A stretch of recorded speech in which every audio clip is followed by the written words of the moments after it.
안녕하세요. 사연 읽어주는 남녀입니다. 오늘도 와주셔서 감사드리며, 그럼 오늘의 사연 바로 소개해드리겠습니다. 안녕하세요. 얼마 전 결혼한 새댁인 30대 여성입니다. 아무리 주변을 둘러봐도 저처럼 결혼 힘들게 한 사람도 없는 것 같아 기가 막힌 사연을 올려요. 돌다리도 두드려보고 건너라는 말은 상황뿐만 아니라 사람에게도 해당된다는 것을 알려드리고 싶어요. 1년 전 저는 당시 3년 만난 남자친구가 있었습니다. 친구의 소개로 만났는데 그 사람이 객관적으로 봐도 키도 크고 인물이 좋았어요. 함께 다니면 지나가던 사람들도 한 번씩 쳐다보는 정도로 괜히 함께 다녀도 우쭐한 기분이 드는 그런 사람이었습니다. 특별히 성격도 모난 곳이 없었고 천생연분처럼 찰떡궁합까지는 아니었지만 싸울 때는 싸우고 좋을 때는 좋은 여느 커플과 다름없이 사귀었죠. 그런데도 저는 남자친구도 30대의 나이에 접어들다 보니 주변에서 슬슬 결혼 언제 하냐는 말이 들리더라고요.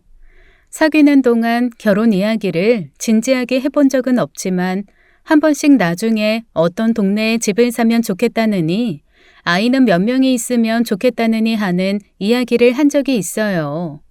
사귀는 동안에도 특별히 문제도 없었던 터라 이대로 만나다가 남자친구와 결혼하게 될 것 같다는 생각만 했죠. 하지만 주변에서 결혼에 관한 이야기를 물을 때마다 남자친구는 불확실하고 애매모호한 태도로 어물쩍 넘기는 것이었습니다. 원경아, 올해는 너네 뷔페 기대해도 되냐? 뷔페? 무슨 뷔페? 뷔페는 무슨 뷔페야. 당연히 니네 결혼식이지.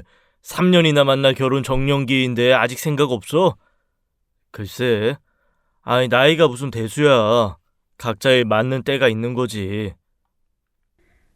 슬슬 준비해야 하는 거 아니야? 딩크로 살면 모를까. 애 가지려면 지금이 막차야.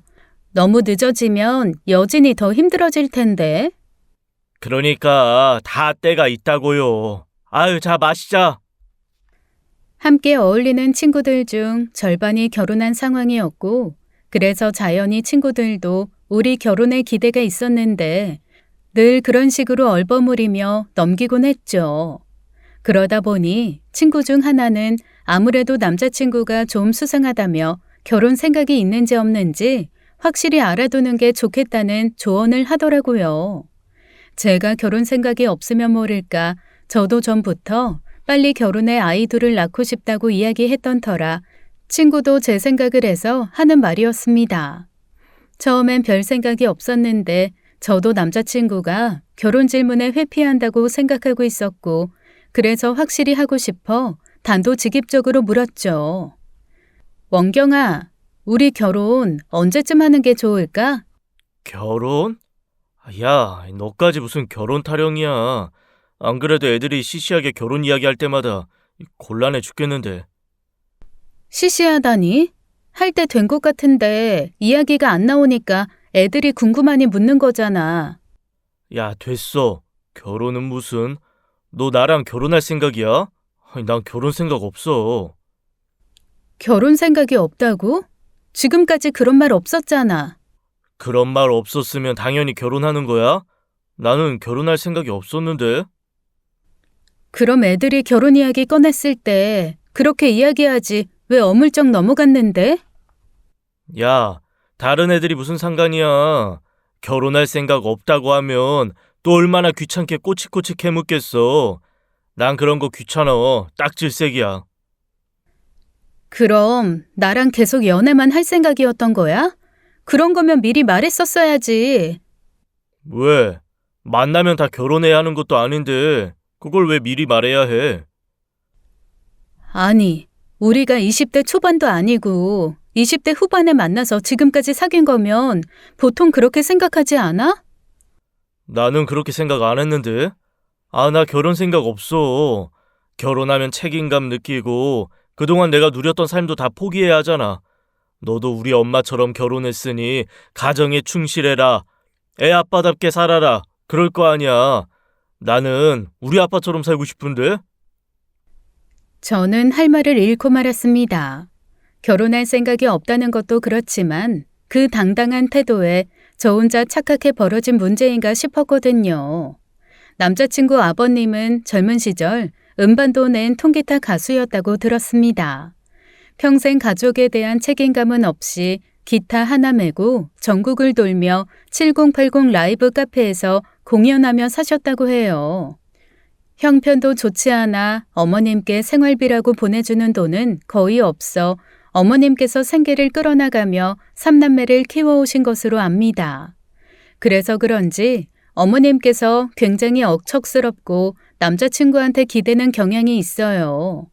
그렇기에 자기 엄마가 그렇게 힘들게 고생하셨다는 것을 알면서도 자기 아빠처럼 살고 싶다는 남자친구의 말이 얼마나 황당하던지요. 솔직히 그 말 듣고 정 떨어진 부분이 없지 않았지만 당장 남자친구랑 헤어짐을 생각할 정도는 아니라 알겠다고 하며 말았습니다.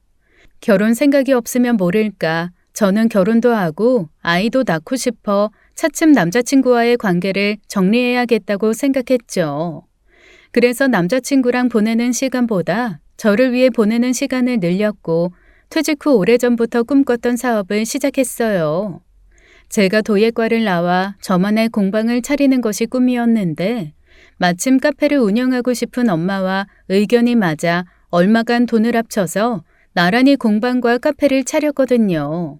가게 목이 좋은 것도 있지만 운이 따라줘서 생각지도 못하게 처음부터 매출이 굉장히 잘 나오게 되었습니다. 게다가 일이 잘 풀리려고 했는지 아파트 청약에도 당첨되었어요. 잇따른 경사에 행복하고 정신없이 바쁜 하루하루를 보내는데 제 사업에도 꿈에도 관심 없던 남자친구가 어느 순간부터 공방을 그렇게 바쁘게 드나들기 시작하는 겁니다. 가게 계약부터 인테리어까지 저렴하게 한다고 힘들게 발품 팔 때는 전혀 도움을 주지 않았어요. 도와달라 할 때는 피곤하다는 이유로 약속 있다는 이유로 심지어 오픈식 때도 오지 않았던 사람이 부르지도 않았는데 갑자기 찾아와서는 이런저런 훈수를 두고요. 이거 여기보단 저기에 두는 게 낫지 않아? 거기 두면 지나다닐 때 걸리적거려서 안 돼. 근데 왜 왔어? 오늘 우리 만나기로 한 것도 아닌데. 우리가 만나기로 해야만 만나는 사이야? 아, 요즘 너 바쁘다고 부쩍 데이트할 시간도 없어. 얼굴 보려고 온 거야. 별일이네. 내가 만나자고 할 때는 우석이랑 약속 있다. 피곤해 자야 한다. 별 핑계를 다 대놓고선. 그때는 약속이 있었던 거고 피곤해서 그랬겠지. 아이, 좀 잘 되나 보다. 원데이 클래스 이런 거 하면 얼마나 벌어? 벌기는 사람이 많아 보여도 아직 멀었어. 우석이 말로는 여기가 데이트 코스 되어 있어서 상당히 인기가 좋다던데? 연인들 데이트 코스 이벤트 열어서 운 좋게 입소문 좀 탔어. 근데 어쩌지? 나 이거 정리하고 그러면 9시는 될 텐데. 따로 저녁 먹을 시간은 없어. 아이, 그럼 그때 끝나고 먹지 뭐. 평소 할 일 없이 기다리게 하는 게 질색이라던 사람이 2시간을 그냥 기다리겠다고 하는 것도 좀 의아했어요. 갑자기 무슨 바람이 불어서 저런가 했는데 점점 그 행동이 지나치다는 생각에 불편해지더라고요. 처음부터 내일도 자기 일처럼 잘 챙겼던 사람이면 모르는데 자긴 예술가 기질이 있어 개인주의적인 성향이 강해 여자친구든 가족이든 남일을 자기 일처럼 생각하기 어렵다고 했었거든요. 그런데 주말마다 이른 아침 오픈 준비를 도와주거나 저녁에 뒷정리를 나서서 하면서 마치 자기 일이라도 되는 것처럼 저한테 입을 대는 게 좀 싫었습니다. 왜 이래? 이거 내 일이야. 왜 자꾸 나와서 귀찮게 그래? 야, 말을 왜 그렇게 하냐? 나는 다 너 도와주려고 그런 건데. 그러니까 언제부터 날 그렇게 도와줬다고 갑자기 이러냐고. 그리고 도움 안 돼. 걸리적거리기만 하는데 흙 다루는 법은커녕 청소도 제대로 못하면서 앞에서 걸리적거리게 왜 그래? 진짜 말 서운하게 하네. 나는 다 생각해서 하는 건데 도움이 안 된다고 그렇게 말하는 게 맞아? 이건 내 일이야. 공과 사는 좀 구분하자는 거지. 너가 좋아하는 말 아니야? 너는 너, 나는 나.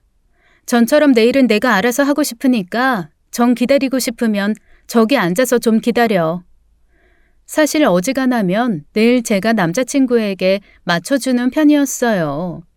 마음 상할까봐 쓴소리 하기보다는 참는 쪽이었는데 남자친구가 결혼 생각이 없다고 해서 마음이 뜬 건지 제 일이 바빠 여유가 없어진 건지 남자친구가 마음이 상하거나 말거나 별로 신경 쓰이지도 않았고요. 그렇게 제 마음이 뭐가 뭔지 모르겠다 싶은 차에 남자친구의 속내를 알게 된 계기가 생긴 겁니다. 한창 공방에서 일을 하고 있는데 바로 옆 엄마 카페에서 소란스러운 소리가 들리는 거예요. 그래서 무슨 일인가 하고 내다봤더니 웬 아줌마 무리와 엄마가 실랑이 하고 있었죠.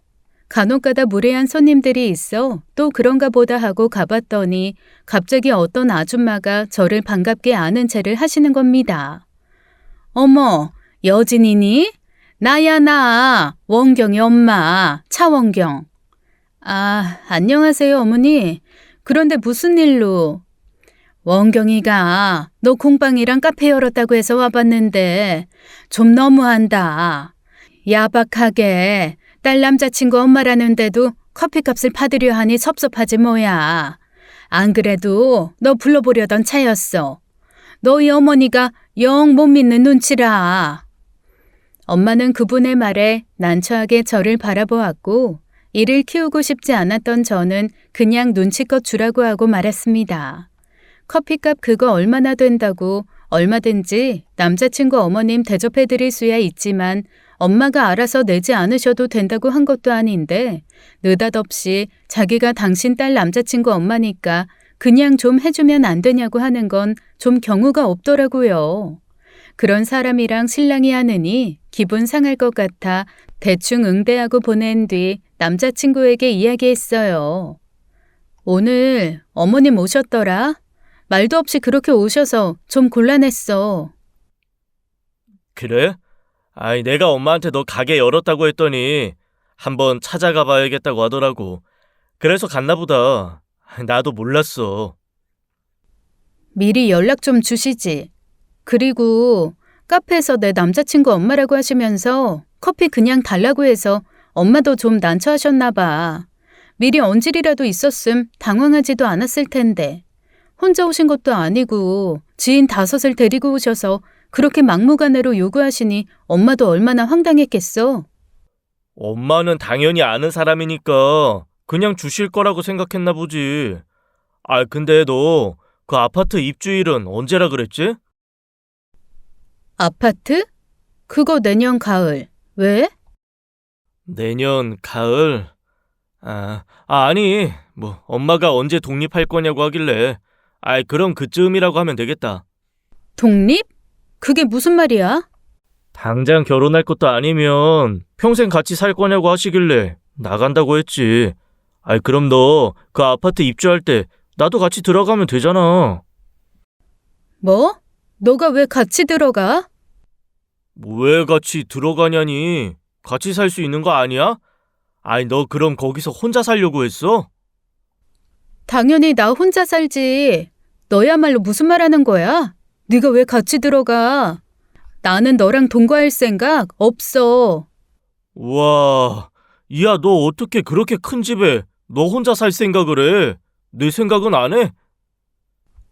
내가 너희 엄마도 아닌데 너 어디서 살지 그런 것까지 생각해야 해?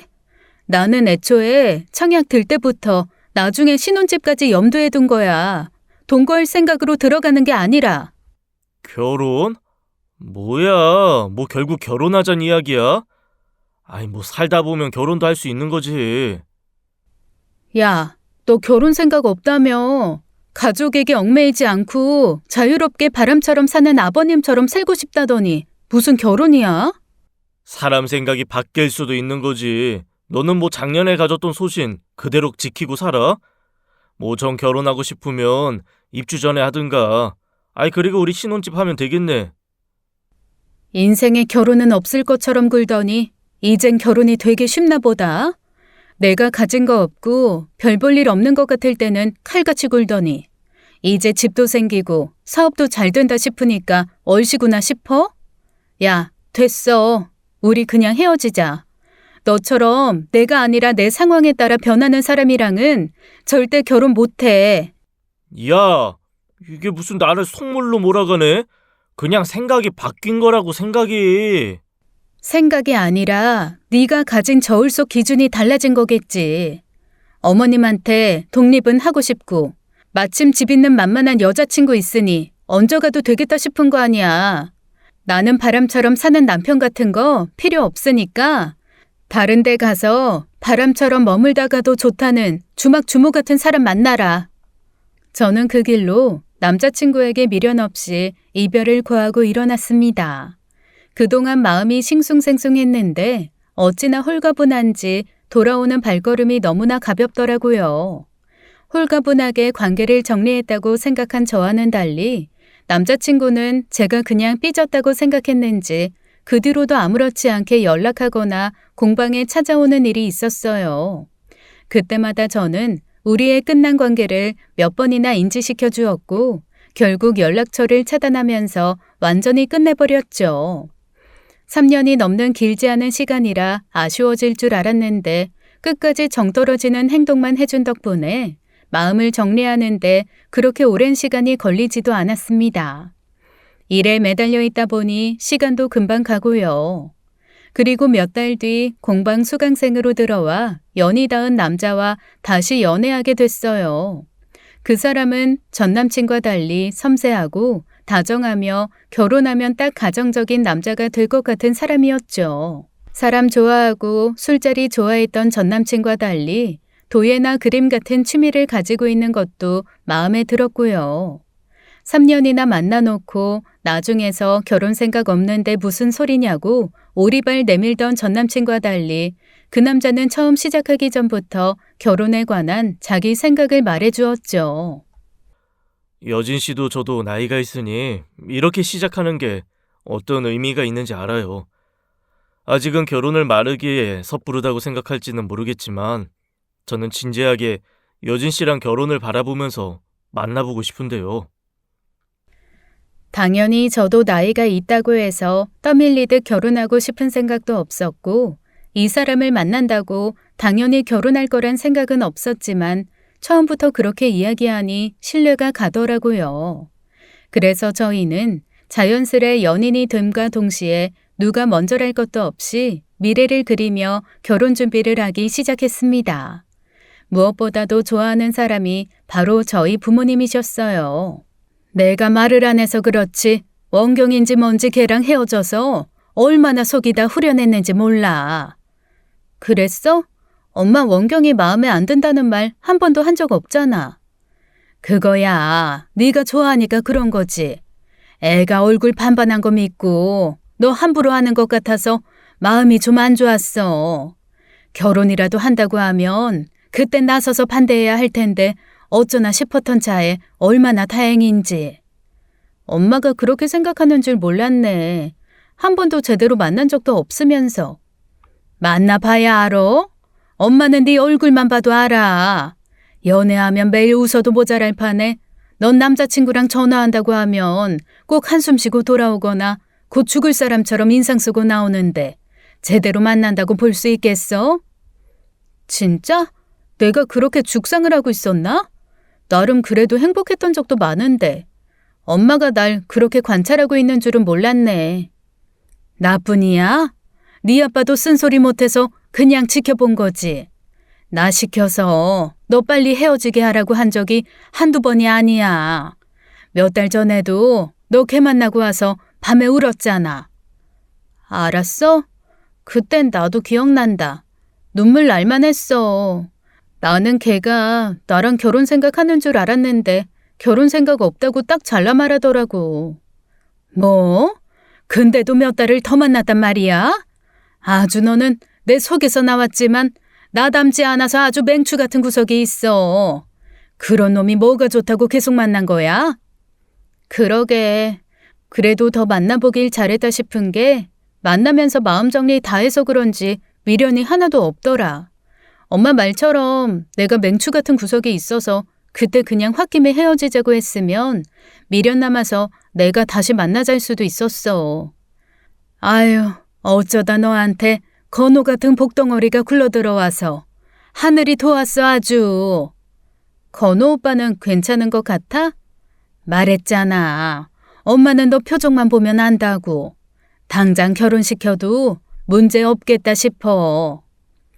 그렇다 보니 전 남자친구라는 사람은 이미 제 인생에서 지워진 지 오래였고 공방일이 끝나면 자상한 예비 신랑과의 만남으로 하루하루 바쁘고 행복하게 지내고 있었어요. 그런데 어느 날 여느 때와 같이 공방 열기 위해 왔다가 저는 화들짝 놀라고 말았습니다. 공방 유리창이 와장창 깨져 있는 거예요. 안쪽을 보니 누군가 돌덩이를 던져 고의로 파손시킨 것이 분명해 경찰을 불렀죠. 이런 경우 주변에 CCTV 도움을 받으면 좋을 텐데 없어요. 저기 주차된 차량 블랙박스에 찍혔을 수도 있지만 각도상 범인이 안 찍혔을 가능성도 있고요. 그럼 지금 제가 할 수 있는 건 하나도 없는 건가요? 그냥 술에 취한 사람이 벌인 일이면 모를까 일부러 제 공방에 아기를 가지고 한 일이면 어떡해요. 지금으로선 저희도 해드릴 수 있는 게 없네요. 그런데 보통 이런 경우는 술에 취한 사람에 의한 일이니 그렇게 신경 쓰지 않으셔도 될 것 같습니다. 지금이라도 가게 주변에 CCTV 달아두는 것이 좋고요. 공방을 오픈하고 이런 일이 처음이라 너무 당혹스러웠습니다. 범인을 잡을 수 있는 길이 없어 그 사건은 미궁으로 빠지게 되었어요.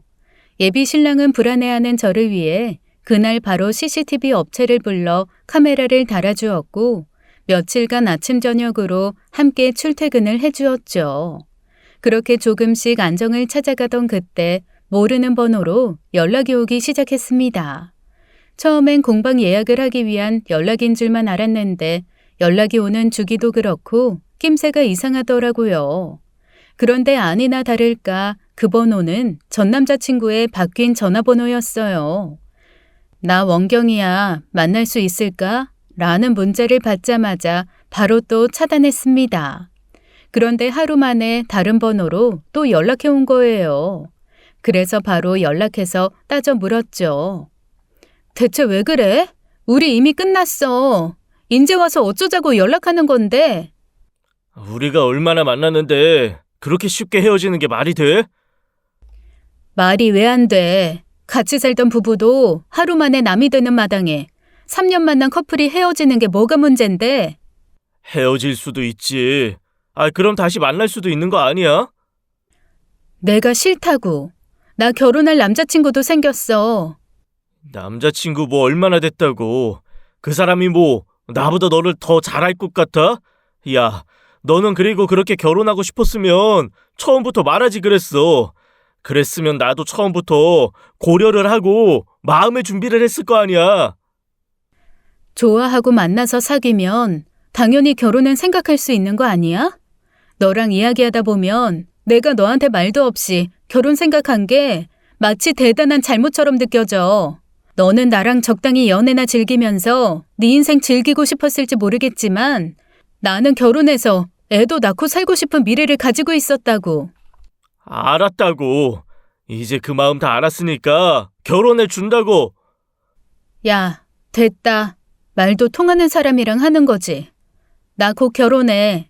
그러니까 이렇게 불편한 연락 안 했으면 좋겠어. 차단할 거야. 연락해도 못 받으니까 연락하지 마. 그렇게 단칼에 연락을 끊고 저는 다시 일상으로 돌아갔습니다. 예비 신랑에게도 이 문제를 가감없이 털어놓았어요. 전 남자친구와 어떤 문제와 갈등이 있었는지 이미 이야기를 털어놓았던 터라 예비 신랑도 전 남자친구에 대해 잘 알고 있었죠. 연인이 가진 문제는 서로 공유를 하며 함께 고민해주는 것이 이상적이라고 생각했던 저는 어쩌면 제 개인적인 문제일 수도 있는 이런 일에 예비 신랑이 함께 고민해준다는 것이 참 고마웠어요. 내 일로 괜히 신경 쓰이게 해서 미안해. 그래도 이렇게 혼자 고민하는 거 털어놓으니까 후련하다. 고마워. 이게 어떻게 여진이 네 일이야. 이건 내 일이기도 하지. 앞으로 또 연락 오면 그땐 내가 나서서 알아서 해결할 테니까 번호 넘겨줘. 알았어. 근데 연락이 또 올 것 같진 않아. 그렇게 단단히 말했는데 또 연락을 할까? 남자는 남자가 알아. 그렇게 나오는 걸 보면 언제 또 연락 올지 모르고 어쩌면 또 공방으로 찾아올 수 있어. 이따 공방 간 김에 CCTV도 다시 점검해 봐야겠다. 그렇게 든든한 예비 신랑의 도움을 받고 다시 일상으로 돌아가려는데 그 뒤로 갑자기 공방 예약률이 뚝 떨어지는 거예요. 대체 무슨 일인가 싶었는데 친구가 제 공방에 대한 악소문을 내는 블로그가 있다는 말을 해주었고 그 악성 블로그는 제 공방 SNS까지 와서 끔찍하고 거짓된 소문을 퍼뜨리고 있었습니다. 그저 공방 운영 문제에 대한 불만뿐만 아니라 저에 대한 인신공격이었어요.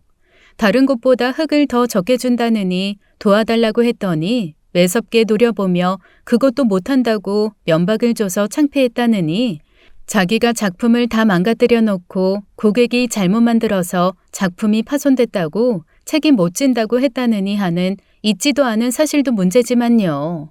사실 확인도 되지 않은 그저 저를 비방하려는 목적으로 쓴 글도 많았습니다.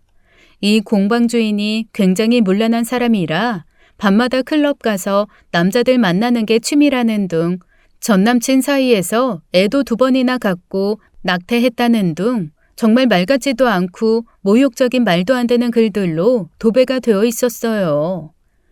야, 이거 보통 심각한 일이 아니야. 누가 너한테 아주 나쁜 마음 먹고 일부러 그런 거라고. 그러게 기가 막혀 진짜.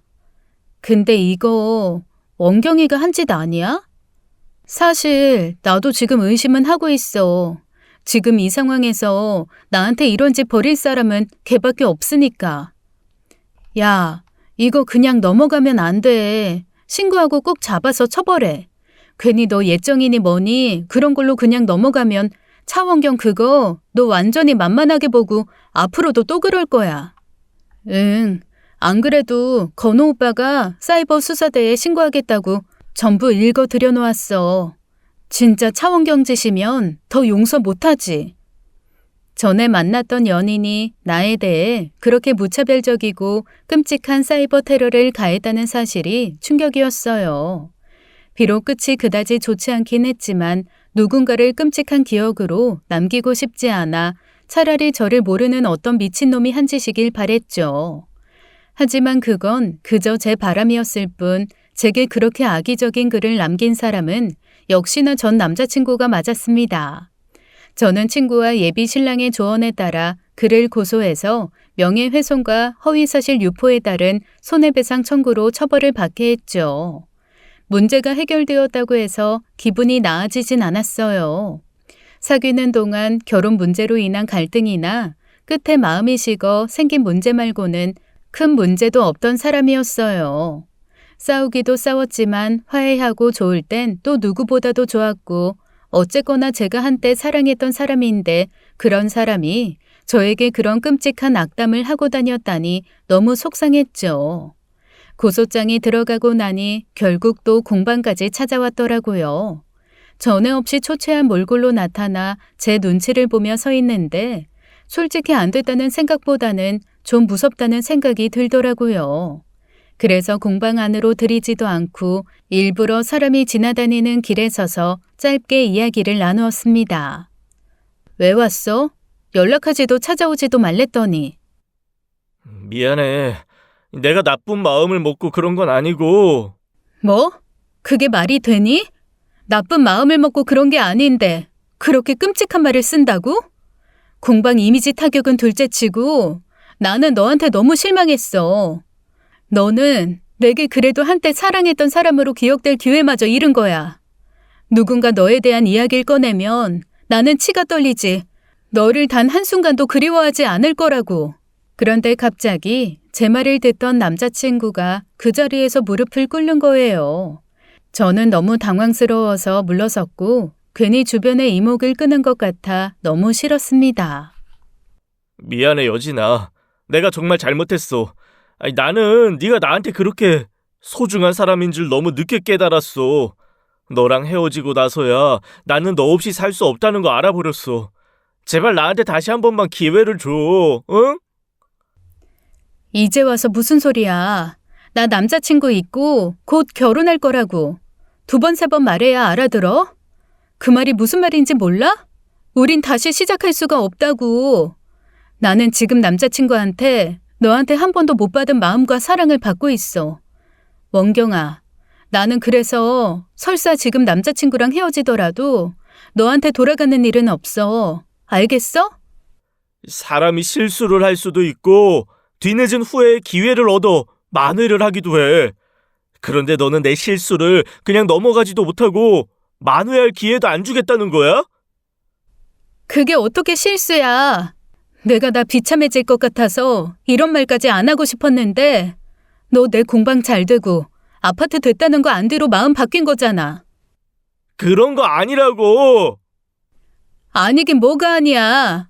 그전에는 내 공방 이름도 제대로 몰라서 말할 때마다 틀리고 난 공방하는데도 너 지인이나 친구들한테 그냥 회사 다닌다고 둘러댔으면서 잘 되고 나니까 말하고 다닌 거 아니야.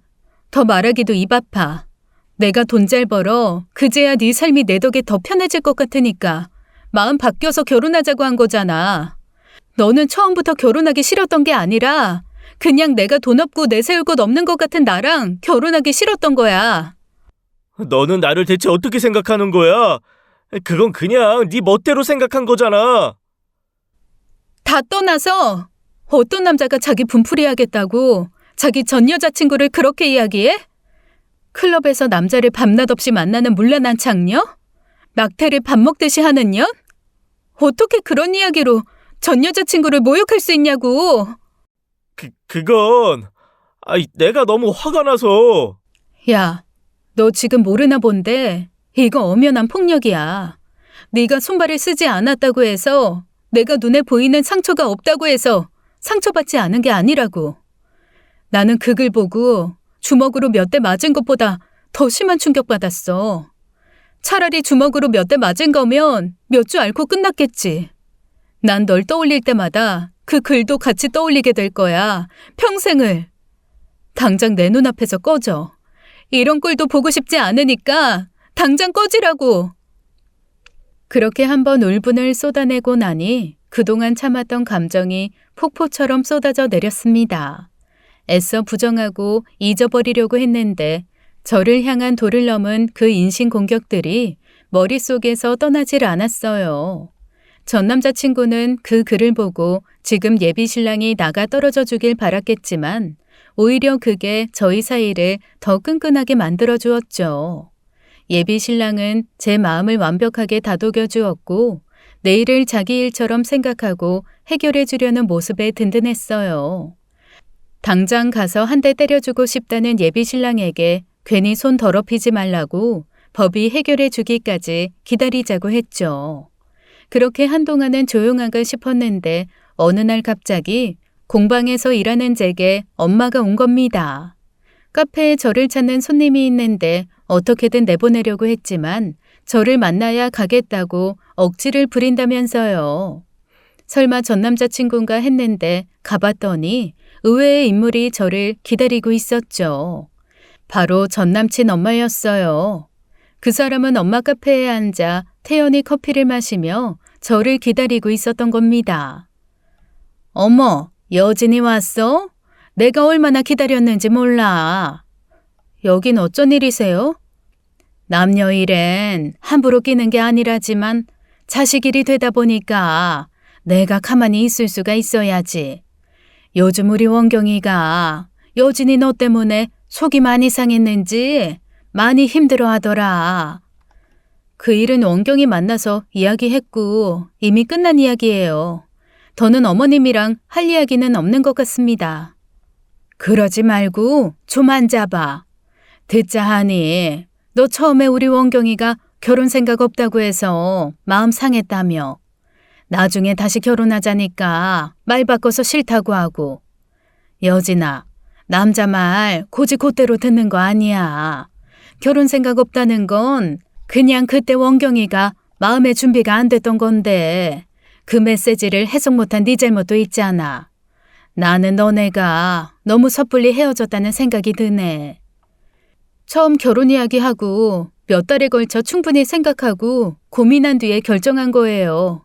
하필 원경이의 안 됐던 마음의 준비가 공교롭게도 제 사업이 잘 풀리고 아파트까지 생긴 뒤에 돼서 제가 오해할 여지가 있긴 했죠. 그게 오해 같진 않지만요. 그럼 그게 오해지 뭐야. 그냥 타이밍이 그랬던 거지. 원경이가 너 얼마나 그리워하고 보고 싶어 하는 줄 아니? 이번 일도 애가 표현을 잘못해서 생긴 문제니까 너네 조아 만났을 때 생각하면서 고소도 취하하고 다시 만나서 제대로 대화하고 오해도 풀자, 응? 아니 듣자 하니까 기가 막히네.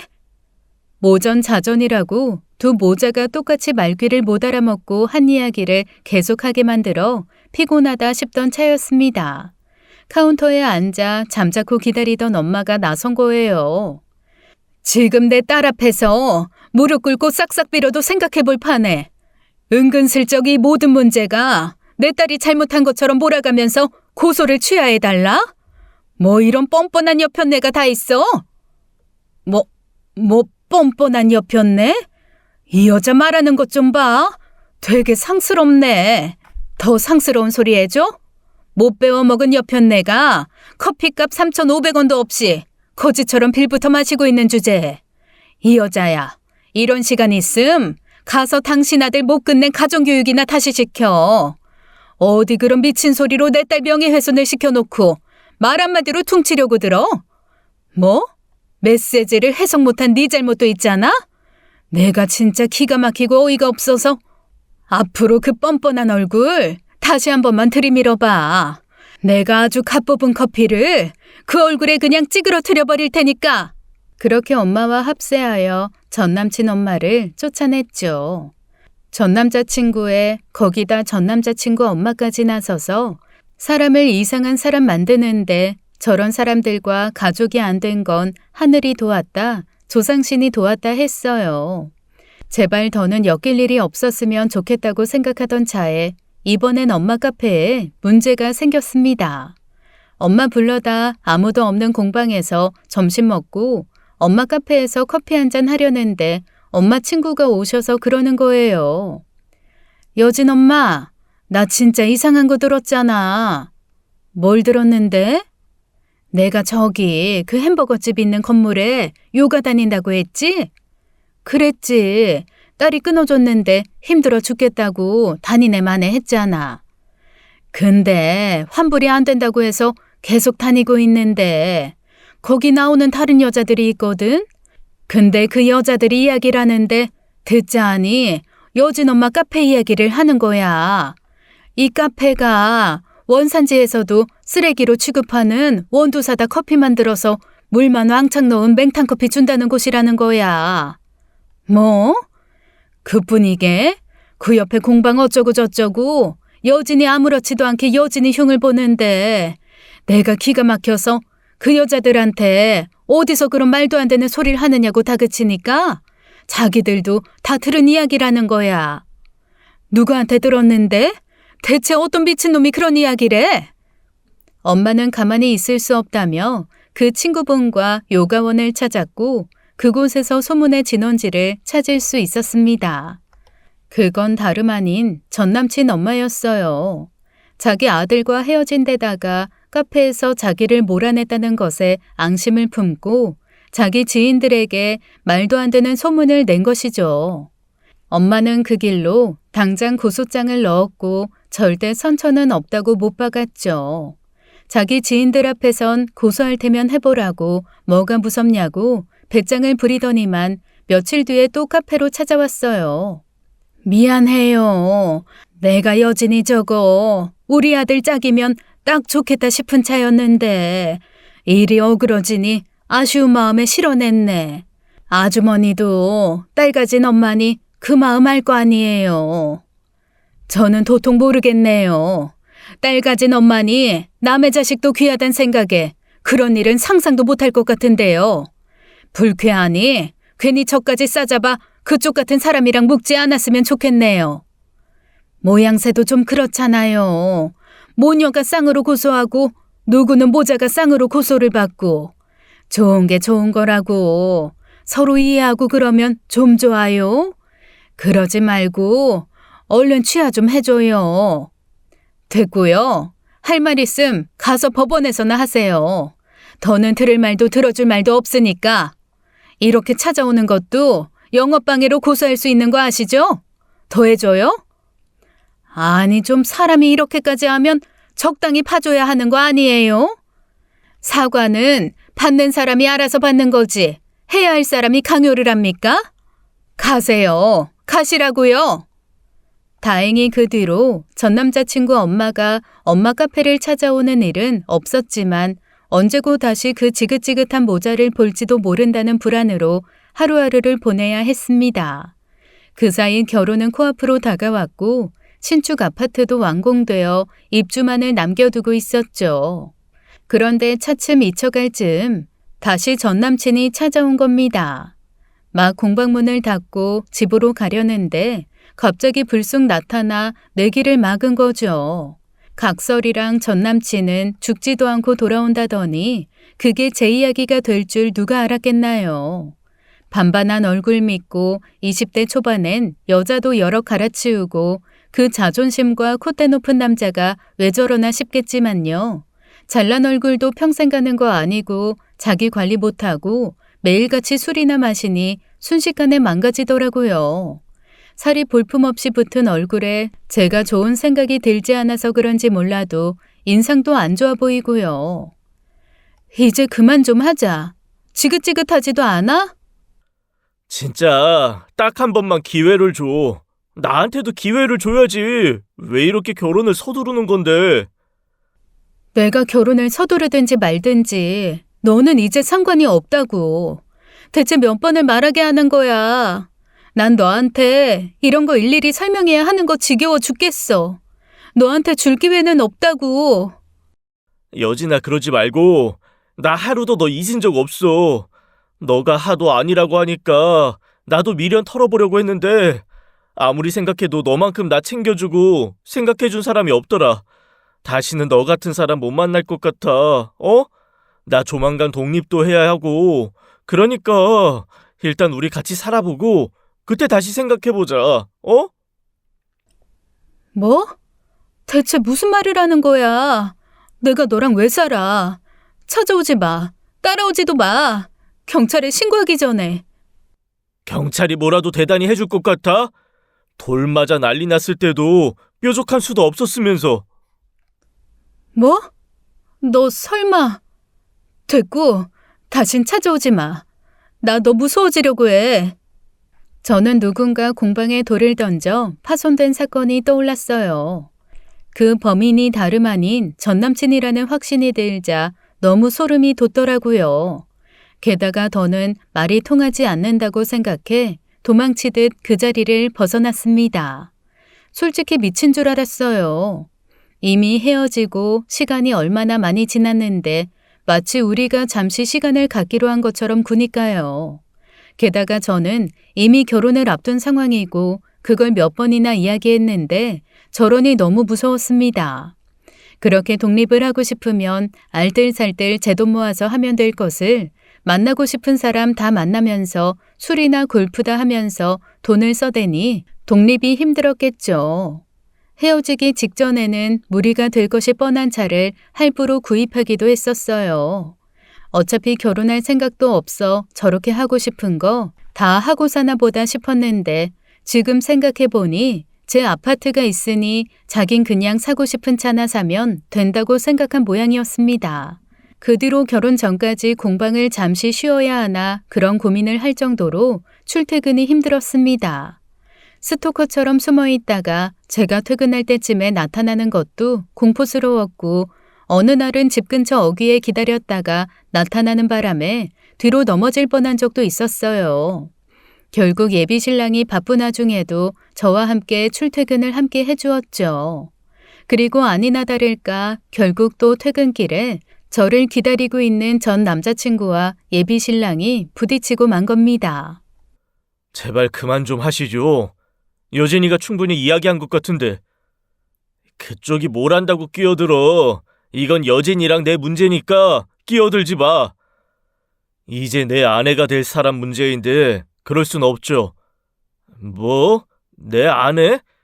웃기고 있네. 누가 네 아내야? 뭐 결혼식 올렸어? 뭘 했어? 혼인신고부터 하려고요. 그럼 됐습니까? 뭐? 혼인신고? 아이씨, 누구 마음대로 혼인신고를 해, 누구 마음대로. 여진아, 이리 와봐. 나랑 이야기 좀 해. 왜 이래? 이거 놔! 전 남친은 막무가내로 제 손목을 끌고 가려 했고 참지 못한 예비 신랑은 바로 전 남친에게 주먹을 날렸습니다. 전 남친은 덩치에 맞지 않게 예비 신랑의 힘에 나가떨어져 바닥에 나뒹굴었죠. 사람이 참는데도 한계가 있어요. 이만하면 충분히 참은 것 같으니 만약 더 선을 넘으면 가만히 있지 않을 겁니다. 뭐? 야, 나야말로 가만히 안 있어. 내가 가만히 있을 것 같아? 전 남친은 그렇게 울분을 토하듯 악다구니를 지르며 사라졌고 가만히 있지 않겠다는 말은 그냥 하는 말이 아니었습니다. 예비 신랑을 폭행죄로 고소했거든요. 어이가 없는 데다가 화가 나서 저도 가만히 있을 수 없었어요. 지금 뭐 하는 짓이야? 누가 누굴 고소해? 고소할 만하니 한 거지. 무식하게 사람한테 주먹부터 날리는 그런 놈이랑 결혼하고 싶냐? 너가 나를 막무가내로 끌고 가려고 하니까 화가 나서 그런 거잖아. 나 지키려고 한 일인데 고맙지. 됐고, 나는 모르는 일이니까 그런 일로 연락하지 마. 취하해. 나라고 가만히 있을 줄 알아? 너 나 억지로 끌고 가려고 한 것도 내가 마음만 먹으면 너 신고할 수 있어. 그럼 그 새끼랑 헤어져. 그러면 취하해 줄게. 그리고 나랑 다시 사겨. 뭐? 어이가 없네. 너 진짜 해도 너무한다. 이렇게까지 말귀가 안 통하는 사람인 줄 몰랐어. 이렇게까지 해야 돼? 이렇게 한다고 해서 변하는 건 하나도 없어. 내가 말했잖아. 그 사람이랑 헤어지게 되더라도 너랑 결혼할 일은 없다고. 그거야 모를 일이지. 네 곁에 아무도 안 남게 되면 결국 너는 나를 다시 찾게 될 텐데 우리가 하루 이틀 만났어? 자그마치 3년이야. 네 남친 감옥 보내기 싫으면 알아서 해. 네가 헤어지기만 하면 그 새끼도 나도 너도 다 좋은 일인데 뭘 그렇게 고민하고 있어? 잘 생각해봐. 이젠 자기가 갑이 됐다고 생각했는지 전화도 먼저 끊고 예비 신랑과 헤어지고 난 뒤 자기한테 오면 고소를 취하해 주겠다고 배짱을 부리는데 얼마나 열이 받던지요. 신경을 쓰지 마. 완전히 상대할 필요도 없는 쓰레기 수준이야. 어쨌든 고소를 당했으니 그냥 넘어갈 순 없잖아. 오빠 위신도 있는데 폭행죄로 고소당했다고 소문이라도 나면 나 오빠한테 미안해서 어떡해. 그 상황에 아무것도 안 하고 있었다고 소문나는 것보다 훨씬 나아.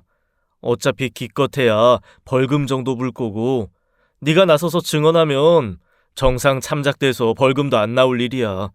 벌금 나와봤자 미친놈 한 대 치고 그 정도면 싸게 먹힌 거지. 예비 신랑이 그렇게 이야기를 하니 마음이 놓여 심각한 문제 같지도 않아서 저도 그냥 내버려 뒀습니다. 그런데 제가 더는 매달리지 않고 신경 쓰지 않으니 오히려 안달이 났는지 예비 신랑이 감옥 간다는데 아무렇지도 않냐고 왜 더는 부탁하며 매달리지 않냐고 난린 거예요. 진짜 징글맞고 지겨워서 그마저도 무시했더니 친구들 사이에 제가 곧 옥바라지하게 생겼다고 소문을 내고요. 하지만 친구들 사이에서도 전남친의 무분별한 악행이 알려진 뒤라 전남친을 만나는 친구들도 많지 않았고 오히려 남은 친구들은 애 좀 그만 괴롭히라고 나무랐다고 해요.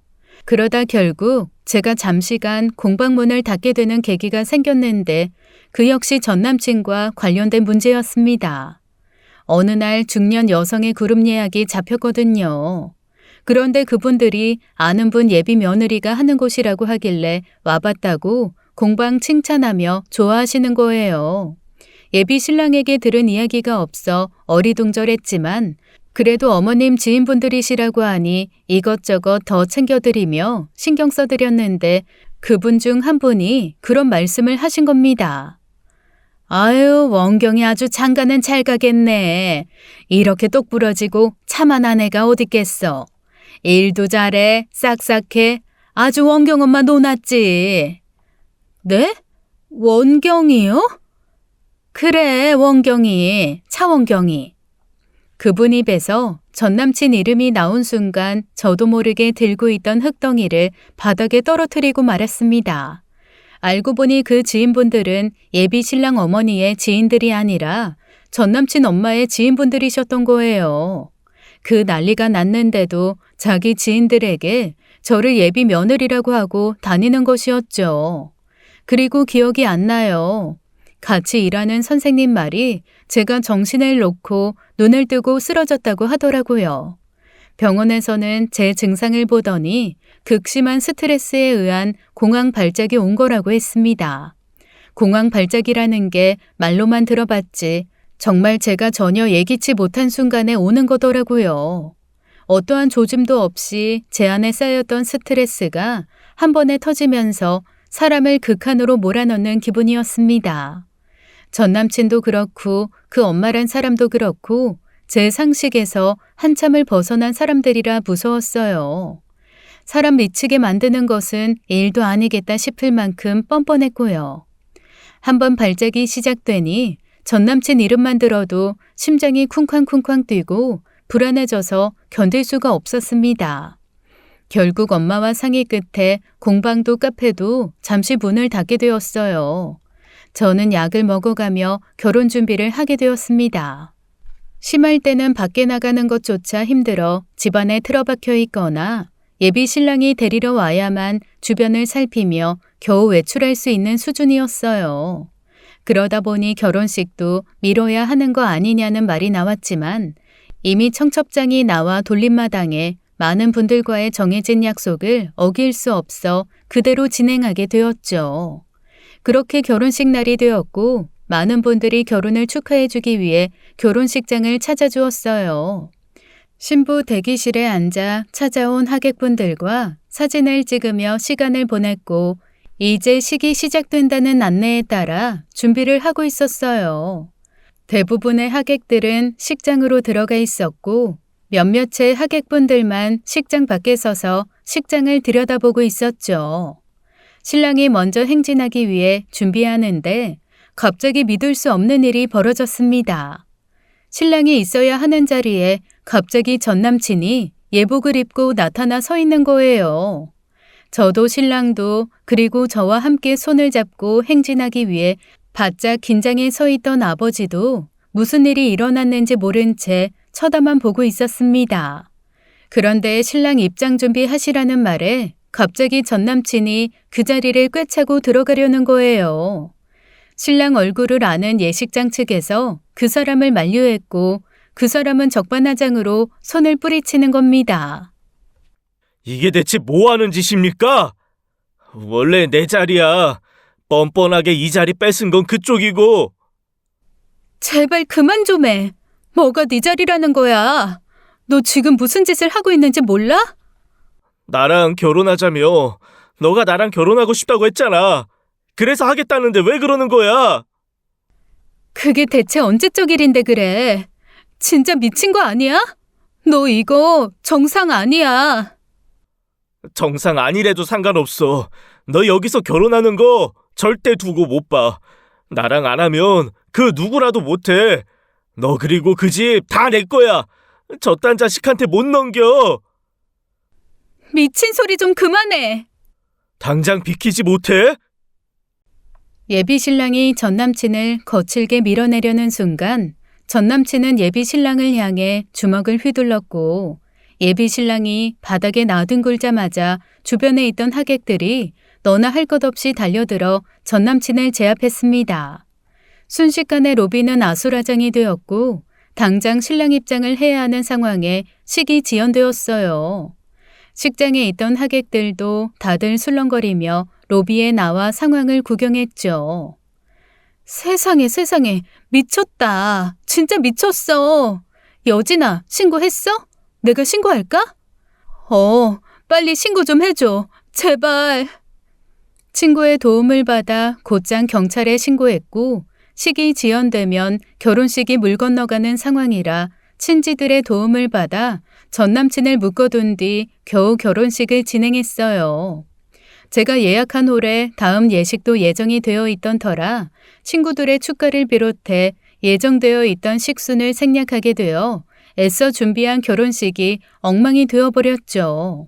저희 둘만의 일도 아니고 양가 친지분들이 다 와 있는 상황에 그게 무슨 날벼락인가요? 화가 나는 건 둘째치고 시부모님께 면목이 없어 얼굴을 들 수가 없었습니다. 전남친에게 맞아 입술이 쥐어 터진 채로 진행된 결혼식에 그 어떤 하객이 결혼식 자체에 집중할 수 있었겠어요. 아마 이 일은 그날 그 예식장에 있었던 사람들 사이에서 두고두고 화제하겠죠. 세상에 미친놈도 많고 사이코도 많다지만 제 주변에까지 있을 줄은 몰랐습니다.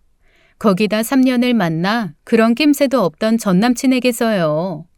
저희는 예정된 신혼여행도 미루고 결국 이 문제를 완전히 해결하는데 매달려야 했습니다. 매장 앞에 설치되어 있는 CCTV와 문자, 자동 녹음된 전화를 증거 삼아 정신적 손해배상 청구를 시작으로 폭행, 업무방해, 명예훼손, 그리고 스토킹까지 할 수 있는 모든 것을 동원해서 고소했어요. 특히 이전 사이버 수사대에 신고하여 고소 후 벌금형을 받은 이력이 있었고 당시 업무방해에 이어 스토킹으로 더는 영업을 지속할 수 없어 결혼 전 중단된 영업 손해까지 하여 가중 처벌되었죠. 기껏해야 벌금 정도 생각하고 있던 전남친은 도합 징역 2년을 선고받았습니다. 법원에서도 정신 못 차리고 결혼하려고 했는데 기회를 안 줘서 그런 거라고 다 제 탓이라는 헛소리를 했다가 저만큼이나 답답해하던 판사에게 호되게 혼나기도 했죠. 이 모든 일을 해결하는데 1년이란 시간이 필요했고 저희 부부는 드디어 전남친 문제에서 벗어날 수 있었습니다. 무엇보다도 이 지겹고 끔찍한 시간을 함께 버텨준 신랑에게 감사한 마음뿐이에요. 결혼식 문제로 여러 친지 입에 오르내릴 때도 가해자를 탓해야지 왜 피해자인 저까지 싸잡아 묶냐고 처음부터 끝까지 완벽하게 제 편이 되어주었고요. 저희는 며칠 뒤 지난번에 미룬 신혼여행을 앞두고 있습니다. 솔직히 왜 그런 사람을 만나 결혼까지 생각하며 3년이나 만났을까 자책도 하고 후회도 많이 했지만 원래 한치 앞을 모르는 게 인생이잖아요. 더 좋은 사람을 만나려 잠시 내 인생에 풍파가 왔다 갔구나 하고 긍정적으로 생각하려 합니다. 지금까지 사연 읽어주는 남녀였습니다. 끝까지 시청해주신 여러분 감사드리며 저희는 다음 사연으로 돌아올게요. 감사합니다.